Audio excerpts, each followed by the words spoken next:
Doctor Abdullah Shamshad Ansari एक दफ़ा फिर आपकी खिदमत में हाजिर हूँ। आज से कुछ अर्सा पहले जब डेंगू की वबा फूट रही थी, तो उस वक्त बिल्कुल शुरू के दिनों में मैंने एक वीडियो अपनी पोस्ट की थी, जिसमें मैंने डेंगू से मुतल्लिक कुछ ज़रूरी मालूमात जो उनसे ना वो आपसे शेयर की थी। जिसमें मैंने आपको बताया था कि डेंगू एक वायरल इन्फेक्शन है, ठीक है?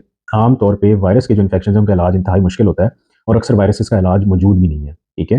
जैसे हेपेटाइटिस सी वायरस है जिसको आप काला यरकान कहते हैं, उसका इलाज बहुत अच्छा है। हेपेटाइटिस बी के लिए भी अद्वियात और वैक्सीनेशन मौजूद है। लेकिन बहुत से वायरसेस जो उनसे हैं उनका इलाज मौजूद नहीं है। इलाज हम उसको कहते हैं कि आपने एक मरीज़ को दवाई दी और उससे वायरस जो है ना वो जिस्म से ख़त्म हो। जरासीमों की 3 बुनियादी इकसाम होती हैं। नंबर 1 होती है फंगस, फंगस जिसको आप उर्दू में उर्ली कहते हैं, ठीक है? दूसरे नंबर पर होते हैं बैक्टीरिया, जिसको आप सादा ज़बान में जरासीम कहते हैं, ठीक है? और तीसरे नंबर पे होते हैं वायरस। बैक्टीरिया के लिए एंटी बैक्टीरियल दी जाती है, वायरस के लिए एंटी वायरल दी जाती है, फंगस के लिए एंटी फंगल दी जाती है। अब हम बात करते हैं जब ये वायरस डेंगू आया था, तो उस वक़्त मैंने आपको बताया था कि डेंगू वायरस के खिलाफ अभी तक मार्केट में किसी किस्म की कोई दवाई नहीं आई जो कि ये कहें कि हम कहें कि ये दवाई मैंने खा ली तो मेरा डेंगू ठीक हो गया। डेंगू ने अपने 7 से 10 दिन पूरे करने होते हैं। ये हर वायरल इन्फेक्शन का अपना एक टाइम फ्रेम होता है जिसमें उसने पूरा करना होता है।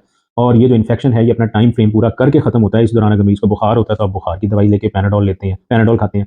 उल्टी आती है, मोटिलियम खाते हैं। उस वक़्त मैंने आपको ये भी बताया था कि ठीक है, कुछ डॉक्टर साहिबान ने रिसर्च की है कि जी पपीता खाना चाहिए, लेकिन मैंने आपसे कहा था पपीते और जूस जो है वो बहुत लिमिटेड अमाउंट में रखें। मैं अपने मरीज़ों को पपीते, जूस और यखनी से जो है ना वो सख्त मना करता था। क्यों? क्योंकि हम लोग जब पीने पे आते हैं जनाब जूस, तो हम इतना पी जाते हैं कि जनाब बस जूस ही पीते रहते हैं।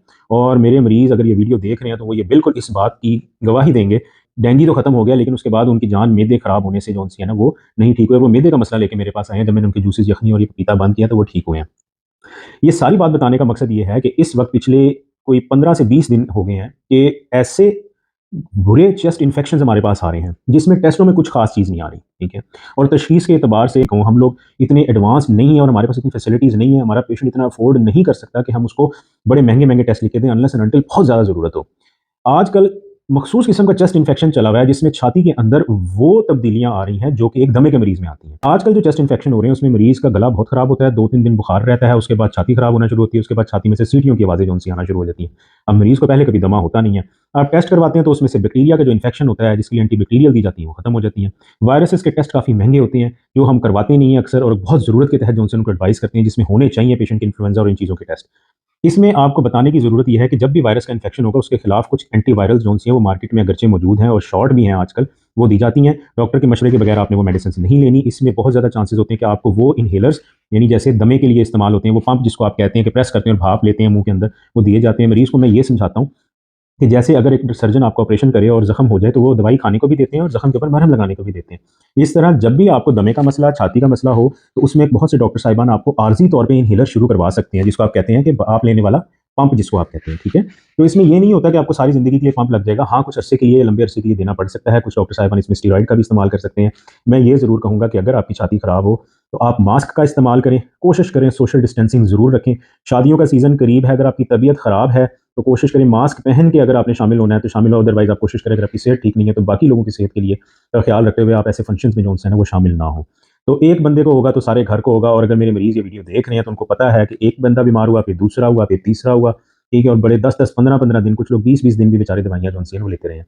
तो ये जो वायरल इन्फेक्शन छाती का हो रहा है आजकल, मेरी आपसे इल्तमास है कि जो सुन्नत तरीका है कि जब आपको छींक आए तो आपने मुँह पे हाथ रखें, ठीक है? नाक वुज़ू करते हुए नाक को ख़ास तौर पे साफ़ रखें, अपने हाथ और पाँव दोनों साफ़ रखें, हाथों को बार-बार धोएँ, मास्क पहन के रखें, ठीक है? वही परहेज़ जो हम कोरोना में करते थे उसका ज़रूर किया जाए। हाँ, इसमें बहुत एग्रेसिव अभी तक कोई पाकिस्तान की कोई इस तरह की गाइडलाइंस नहीं आई, कोई नेशनल तौर पे किसी ने जो है ना वो इमरजेंसी नाफ़िज़ नहीं की।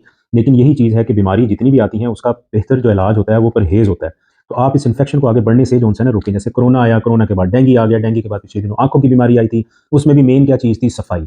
सफाई, सफाई निस्फ़ ईमान है। सफाई कैसे होगी? अपने चेहरे की सफाई करें, वुज़ू करें, आँखें साफ़ करें, हाथ धोएँ, छींक मारते हुए मुँह पे हाथ रखें, हाथ धो के खाना खाएँ, ठीक है? तो ये जो चीज़ें हैं, ये जितना करीब आप अपनी सफाई के रहेंगे, आप उतने जल्दी जो है ना वो बीमारियों में मुब्तला भी नहीं होंगे, उससे बचे भी रहेंगे, आपके घर वाले भी बचे रहेंगे। दुआओं की दरख्वास्त है, कोई सवाल हो तो कमेंट सेक्शन में ज़रूर पूछिएगा। अस्सलाम वालेकुम, अल्लाह हाफ़िज़। तमाम बनाई जाने वाली वीडियोस पब्लिक की अवेयरनेस या आगाही के लिए बनाई जाती हैं। ये आपके डॉक्टर के दिए गए मशवरे का नेमुल बदल बिल्कुल भी नहीं है।